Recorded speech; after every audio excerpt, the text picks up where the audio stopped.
ज्यादा दूर नहीं एक अजीम शान किले में एक बहुत खतरनाक बर्फ की मलिका रहती थी जो लोगों को पकड़कर अपना गुलाम बना लेती थी। अगर कोई भागने की कोशिश करता तो वो झट से उनको बर्फ के स्टैचू में बदलकर हमेशा के लिए महल में कैद कर देती।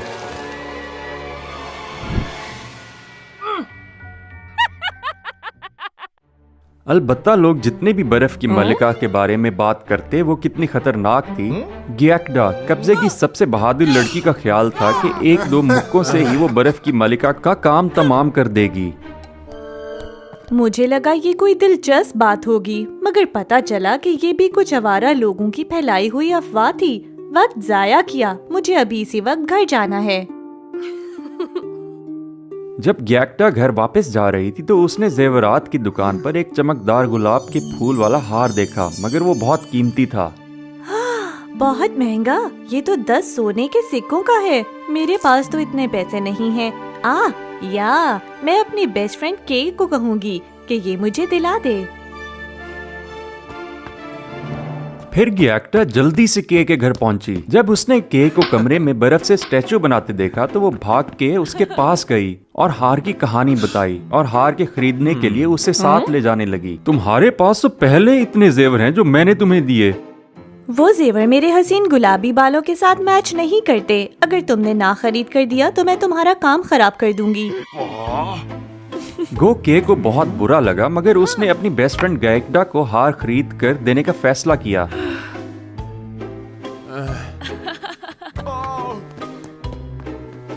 जल्दी करो के, नहीं तो जनाब, क्या आपने वो गुलाबी हार बेच दिया? मैंने अभी अभी उस बग्गी वाले को बेचा है। ग्याकटा पुरसुकून हो जाओ। के तुम्हारे देर करने की वजह से उन्होंने हार खरीद लिया। जल्दी उस बग्गी का पीछा करो और मुझे उनसे वापस खरीद कर दो। के जानता था कि ग्याकटा एक हट धर्म और जिद्दी लड़की थी। उसे मालूम था कि अगर उसने ग्याकटा की बात ना मानी तो वो दुकानदार का सारा कारोबार बर्बाद कर देगी। इसलिए वो जल्दी से बग्गी के पीछे भागा। प्लीज प्लीज रुकिए। शुक्रिया, तकलीफ देने के लिए माजरत, लेकिन मेरी दोस्त को वो हार पसंद था जो आपने खरीदा है। क्या मैं उसे वापस खरीद सकता हूँ? ठीक है, मैं तुम्हें ये एक हग के बदले बेचूंगी। बस एक हग? खातून, ये हार 10 सोने के सिक्कों का है। बिल्कुल। अगर मैं ये हार सिर्फ एक हग के बदले ले सकता हूँ तो ये बहुत अच्छा होगा। यूँ मैं पैसे बचा के क्रिसमस पे गाइदा के लिए तोहफा खरीद सकूंगा। के खुशी खुशी मान गया, लेकिन के को तवक्को ना थी कि उसे थामे हुए एरा उसके दिल में एक जादुई बर्फ का टुकड़ा गढ़ देगी जो उसे सिर्फ उसका बना देगा। जब ग्याकटा भागकर बग्गी के पास आई, उसने देखा के खाली निगाहों से बग्गी को जाता देख रहा था। क्या तुमने मेरे लिए वो हार खरीदा है? के असल में वो जरूर गुस्से में है क्योंकि हार बहुत महंगा था, मगर सुबह तक वो ठीक हो जाएगा, कोई बात नहीं। मगर अगली सुबह भी ग्याकटा को के का चेहरा बहुत थका थका लग रहा था। उसे डर था कि के को बुखार ना हो। वो जल्दी से डॉक्टर को लेने गई, मगर जैसे ही ग्याकटा डॉक्टर को घर लेकर आई, उसने के को बग्गी में सवार होकर जाते देखा। ग्याकटा ने पीछा करने की कोशिश की, मगर वो पीछे रह गई। सब ये कह रहे थे कि ये शैतानी बर्फ की मलका एरा की बग्गी थी। वो के को बरगला कर साथ ले गई थी। ग्याकटा घबरा गई। वो जल्दी से घर जाकर घोड़े पर सवार हुई और के को ढूंढने के लिए निकल पड़ी। ईरा ने भी अपने क्रिस्टल बॉल में ग्याकटा को अपने पीछे करते देखा तो उसने अपने कौवे को उसके पास भेजा ताकि वो उसका रास्ता रोक सके। कौवा एक दरख्त पर आ बैठा और ग्याकटा को जंगल में बूढ़े गॉब्लिन ओटो के पास जाते देखा, जो कि बहुत बड़े सिल्क वॉर्म की वजह से मशहूर था। उसने फौरन एक जादुई कांटा सिल्क वॉर्म पर फेंका। वो चुलबुलाते ही सिल्क वॉर्म दीवानों की तरह सिल्क स्प्रे करने लगा, हर चीज खराब करते हुए और ग्याकटा का रास्ता रोकते हुए।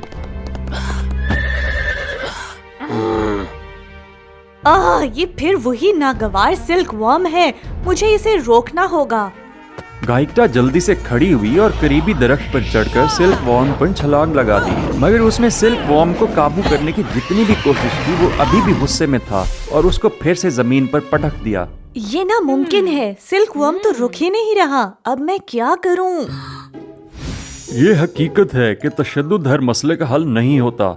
बहुत दफा हमें पुरसकून होकर प्यार मोहब्बत से हर चीज पर गौर करके हल तलाश करना चाहिए। उसे अचानक याद आया कि सिल्क वॉर्म को मलबेरी लीव्स बहुत पसंद हैं। उसने लालच देकर सिल्क वॉर्म को पास में ही मौजूद मलबेरी के लीव्स खिलाए। आखिरकार सिल्क वॉर्म पुरसकून हो गया। गायकदा ने उसकी टांग पर जख्म देखा और कांटा निकाल दिया। ऑटो ने गायकदा का शुक्रिया अदा किया। उसकी कहानी सुनते ही उसने उसे एक कॉटन का कोट दिया जो उसे बर्फानी हमलों से महफूज रखेगा, और उसे छोटे गॉब्लिन को साथ ले जाने का कहा जो उसको रास्ता दिखाएगा। छोटे गॉब्लिन की मदद से वो ईरा के किले के करीब पहुंच चुकी थी। ईरा को ये देखकर बहुत गुस्सा आया। उसे याद आया कि एल्व्स को चमकदार चीजें जैसे सोना चांदी बहुत पसंद थी। उसने कौवे को भेजकर जहरीला सोने का सेब उनके करीब रखने को कहा। जब गायकदा आग जला रही थी तो गॉब्लिन को एक चमकदार रोशनी दिखाई दी और वो उसके करीब आया। वो एक सोने का सेब था। उसने उसे उठाया और फौरन खा लिया, मगर पूरा सेब खाते ही गॉब्लिन के पेट में शदीद दर्द उठा और वो जमीन पर गिर पड़ा। गायकदा भागकर उसके पास आई। मेरे पेट में दर्द है, मैं उठ नहीं सकता। मुझे लिली के मशरूम हाउस ले चलो, यहाँ से कुछ मील दूर, वो मुझे ठीक कर देगी। गायकदा मान गई और फौरन गॉब्लिन को लेकर लिली को ढूंढने निकली। वहां पहुंचते ही गायकदा ने लिली को सारी सूरत हाल बताई और उम्मीद करने लगी कि लिली उसे बचा लेगी। मैं इसे बचा सकती हूँ, मगर दवाई तैयार करने के लिए क्या आप अपने बाल काटने पर राजी होंगी? मेरे बाल तो बहुत खूबसूरत है, मैं इन्हें नहीं खोना चाहती। मगर एक बार के ने कहा था कि आपके आसपास मौजूद लोगों की जिंदगी से ज्यादा कोई चीज भी कीमती नहीं, और इस गॉब्लिन ने के को ढूंढने में मेरी मदद की थी। ठीक है, गॉब्लिन को बचाने के लिए मैं बाल काटने पर तैयार हूँ। गायकदा ने गॉब्लिन की जान बचाने के लिए अपने बाल कटवा दिए। जल्द ही दवा तैयार हो गई। लिली ने दवा डाली और गॉब्लिन को एहतियात से पिलाई। इस छोटे गॉब्लिन की मदद करने का बहुत बहुत शुक्रिया। कोई बात नहीं गायकदा, मुझे पता चला है कि तुम्हारे दोस्त को एरा ले गई है। एरा के पास एक आइस मैजिक है जिसकी मदद से वो किसी आदमी के दिल को आहिस्ता आहिस्ता जमा कर उसकी सारी यादें भुला देती है।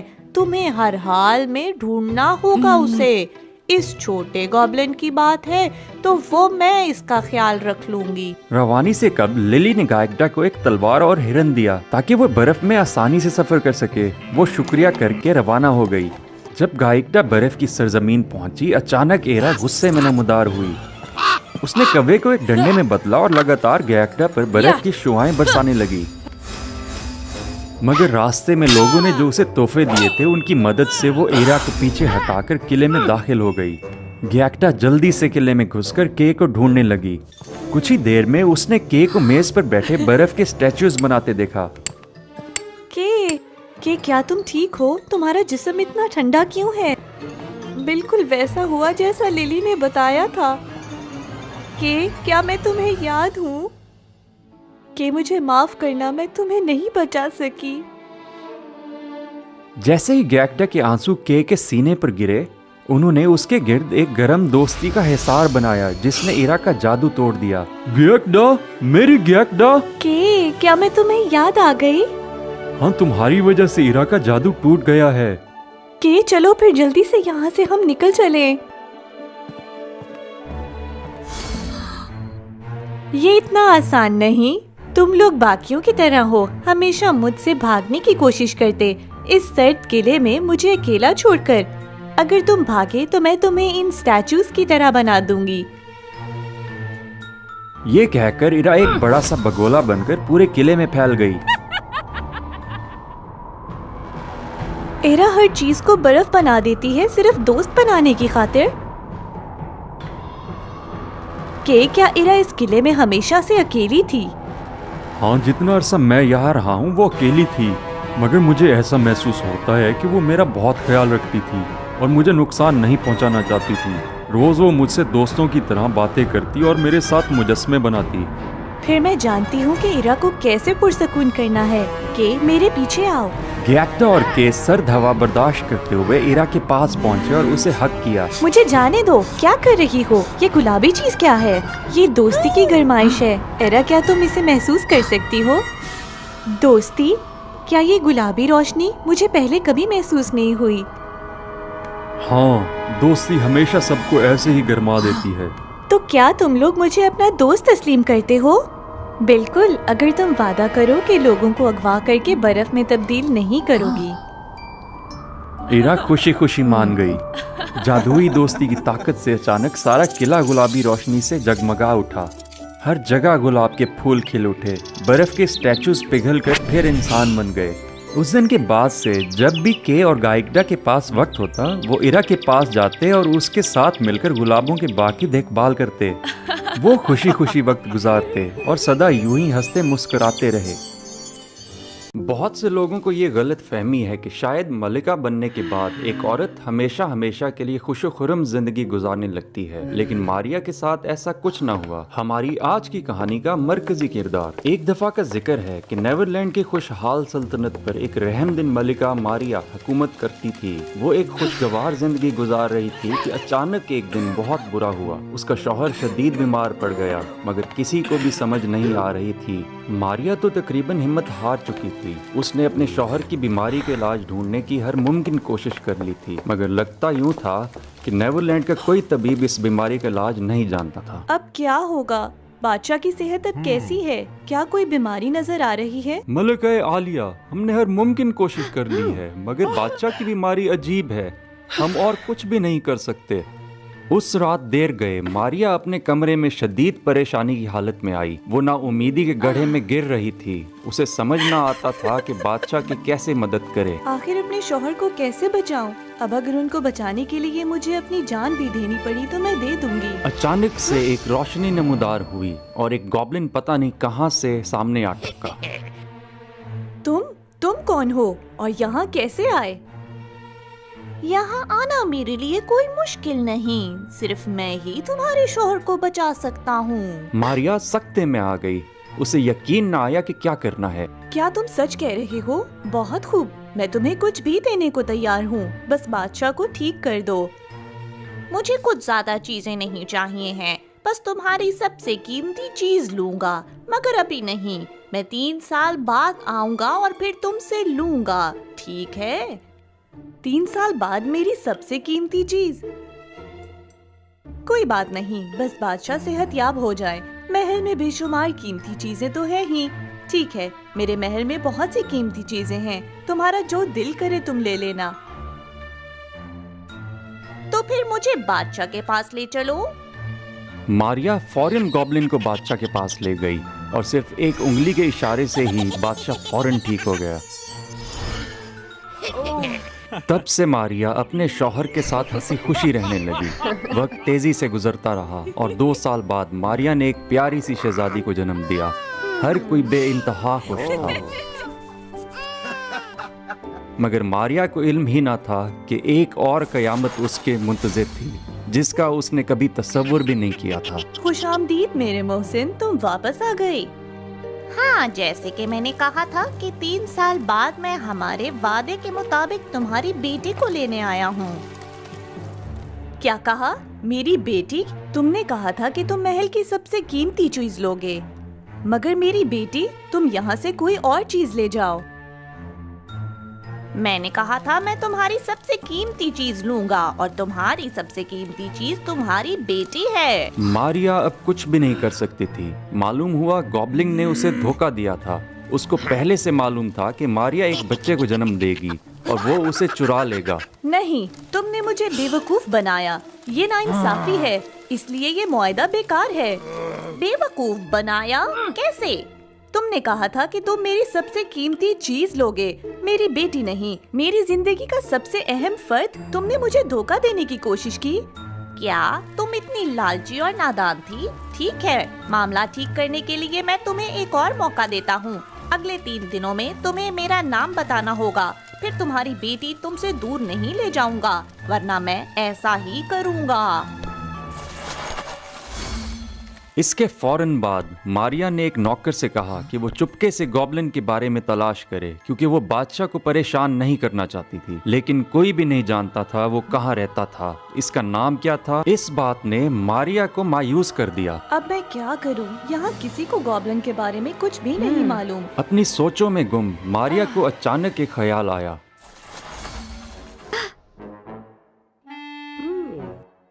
क्या हुआ? क्या तुमने मेरा नाम मालूम किया? तुम्हारा नाम? भला मुझे क्यों तुम्हारा नाम जानना चाहिए? तुम्हें मेरा नाम क्यों जानना चाहिए? तो तुम राजी हो कि मैं शहजादी को ले जाऊं? क्या तुम ले जा सकते हो? मैंने जादूगर नोलैन से पूछा था। उसने कहा तुम्हारे जैसे बेनाम गॉब्लिन को कोई तवज्जो नहीं देता, और अगर वो अभी भी इसी सल्तनत में है तो मेरी बच्ची को कोई खतरा नहीं। ऐसे लगा जैसे मारिया के अल्फाज से गॉब्लिन की अना मजरूह हुई हो और वो बहुत गुस्से में आ गया। क्या कहा? बेनाम? ठीक है नोलैन, आज ये मसला भी हल कर ही देते हैं। मैं तुम्हें अपनी ताकत दिखाऊंगा। आज इस सल्तनत को रम्पल्स्टिल्टस्किन के सामने सर झुकाना ही होगा। मारिया बहुत खुश हुई क्योंकि गॉब्लिन उसके जाल में फंस गया था। ये सच है, तुम्हारा नाम है थ्रोन अवे। ठीक कहा ना मैंने? तुम मुझे क्या हो गया है? मैंने अभी अभी ये तुमसे सीखा था। हमारा मुआहदा यहाँ खत्म हुआ, अब हमें अकेला छोड़ दो। तुम्हारी जुर्रत कैसे हुई? तुमने मुझे बेवकूफ बनाया। अब तुम अलविदा कह दो, क्योंकि तुम अपनी बेटी को दोबारा कभी नहीं देख पाओगी। उसी वक्त धुआं नमूदार हुआ और मारिया ने गॉब्लिन को झूले के करीब जाते देखा जहाँ शहजादी सो रही थी, और फिर वो मारिया को परेशान छोड़कर गायब हो गए। मेरी नन्ही शहजादी! नहीं नहीं। बहुत दिनों बाद मलिका शदीद सदमे में और गहरे गम में थी। उसने गॉब्लिन को ढूंढ निकालने का कोई तरीका न छोड़ा था, मगर कुछ काम न आया। ऐना, तुम कहाँ हो? आखिरकार मारिया को एक अच्छी खबर सुनने को मिली। एक मुहाफिज ने आकर गॉब्लिन के ठिकाने के बारे में इत्तला दी। मलिका आलिया, एक अफवाह सुनी है कि गॉब्लिन उस दूर दराज पहाड़ में रहता है, मगर उसकी ऐन जगह किसी को नहीं पता। कोई बात नहीं, तुम्हारा बेहद शुक्रिया। इसके फौरन बाद मारिया गॉब्लिन को ढूंढने के लिए रवाना हो गई ताकि शहजादी को वापस ला सके। अगले दिन सुबह सवेरे मारिया पहाड़ पर पहुंच गई। वो परेशान थी क्योंकि उसने सुन रखा था कि गॉब्लिन एक जगह ज्यादा देर कयाम नहीं करता। हमारी इत्तला के मुताबिक गॉब्लिन हर कुछ अरसे बाद अपनी जगह बदल लेता है। ऐना, तुम कहाँ हो? अपनी सोचों में गुम अचानक उसे एक बच्चे की रोने की आवाज सुनाई दी। मारिया को झटका लगा। उसे सड़क पर एक बच्चा दिखाई दिया। वो दौड़कर उस बच्चे के पास आई। बेटा, तुम यहाँ अकेले क्यों खड़े रो रहे हो? मैं गुम हो गया हूँ और मुझे नहीं मालूम अब घर वापस कैसे जाऊँ। तुम कहाँ रहते हो? मेरा घर कहीं पहाड़ों पर है, मगर मुझे ठीक से जगह का इल्म नहीं। अगरचा वो जल्दी में थी, मारिया ने लड़के को देखकर अपनी छोटी शहजादी के बारे में सोचा। मारिया लड़के को करीबी गांव ले गई और खुशकिस्मती से ये लड़के का ही गांव था। इसके वालिदैन भी इसे ढूंढ रहे थे। केविन, बाबा, अम्मी। खानदान फिर से यकजा हो गया। उन्होंने मारिया को अपने घर आने की दावत दी। हम नहीं जानते हम कैसे आपका एहसान उतारें। अगर आप ना होती तो न जाने केविन को क्या होता। कोई बात नहीं, मुझे इल्म था कि आप परेशान होंगे। मेहरबानी करके इसे मेरी तरफ से एक याद दहानी समझें और केविन का और भी ख्याल करें। नहीं, हमारे पास तो आपको देने के लिए कुछ भी नहीं। हम ये नहीं ले सकते। ये कोई बड़ी बात नहीं। अगर आपने इनकार किया तो मैं नाराज हो जाऊंगी। आपका बहुत शुक्रिया। इसके फौरन बाद मारिया ने सफर जारी रखने के लिए खानदान को अलविदा कहा। रुकिए, मेरे पास आपके लिए कुछ है। ये क्या है केविन? ये मेरे तावीज है। ये मैं आपको देना चाहता हूँ ताकि ये आपकी हिफाजत करे। ठीक है केविन, तुम्हारा बहुत शुक्रिया। याद रखो, घर पे ही रहना और दोबारा गुम ना हो जाना। आखिरकार मारिया चोटी पर पहुंच ही गई और दरवाजे पर गॉब्लिन को देखकर वो वाकई ही खुश हुई। घर के अंदर किसी बच्चे के रोने की आवाज आई। ये ऐना ही होगी। अच्छी बच्ची, छोटी शहजादी, लो मैं आ गया। छोटी शहजादी? क्या ये ऐना है? मारिया घोड़े से उतरी और बच्ची को बचाने आई। रुको, मेरी बच्ची मुझे वापस दो। तो ये तुम हो? तुम अपनी बेटी सिर्फ अपनी जुर्रत के सहारे वापस लेना चाहती हो? अगर आज मेरी जान भी चली गई, मैं तुम्हें ऐना को नहीं ले जाने दूंगी। मारिया ने गॉब्लिन से लड़ने के लिए तलवार निकाली क्योंकि मारिया एक औरत थी। इसकी तलवार गॉब्लिन के जादू का मुकाबला नहीं कर सकती थी, इसलिए वो जल्द ही कमजोर पड़ गई। हार मान लो, तुम कभी भी मुझसे लड़ाई नहीं कर सकती। अब शहजादी मेरी है, यहाँ से दफा हो जाओ। मारिया ने गॉब्लिन को रोकने की भरपूर कोशिश की। वो दौड़ी और गॉब्लिन की टांगों से लिपट गई। जैसे ही उसने गॉब्लिन की टांग को पकड़ा, वो उछला और गुस्से में आ गया। तुम्हारी जुर्रत कैसे हुई? दफा हो जाओ। मौजजाना तौर पर केविन के दिए गए तावीज से रोशनी निकली और उसने ना सिर्फ गॉब्लिन के जादू को तोड़ दिया बल्कि मारिया को भी ठीक कर दिया। इसके बाद तावीज चमड़े के लैश में बदल गया। कैसे? ये कैसे मुमकिन है? किसने उसकी मदद की है? फिर गॉब्लिन ने मारिया पर अपनी जादुई ताकत से हमला किया, मगर उसका कोई असर ना हुआ। कुछ देर पहले जब मैंने इसकी टांग को छुआ तो ये गुस्से से चिल्ला उठा था।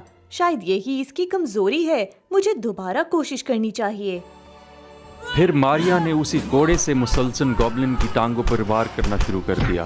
पहला कोड़ा तो उसने बर्दाश्त कर लिया, मगर आखिरकार मारिया उसे हराने में कामयाब हो गई। नहीं, तुम मुझे नहीं हरा सकती। ये नहीं हो सकता। गॉब्लिन गुस्से से इतना आग बगोला हुआ कि खुद ही जलकर राख हो गया। आखिरकार मारिया अपनी शहजादी को बचाने में कामयाब हो ही गई। वो महल वापस आई और बादशाह ने खूब हौसला अफजाई की और फिर मारिया खुशी खुशी अपने खानदान के साथ रहने लगी।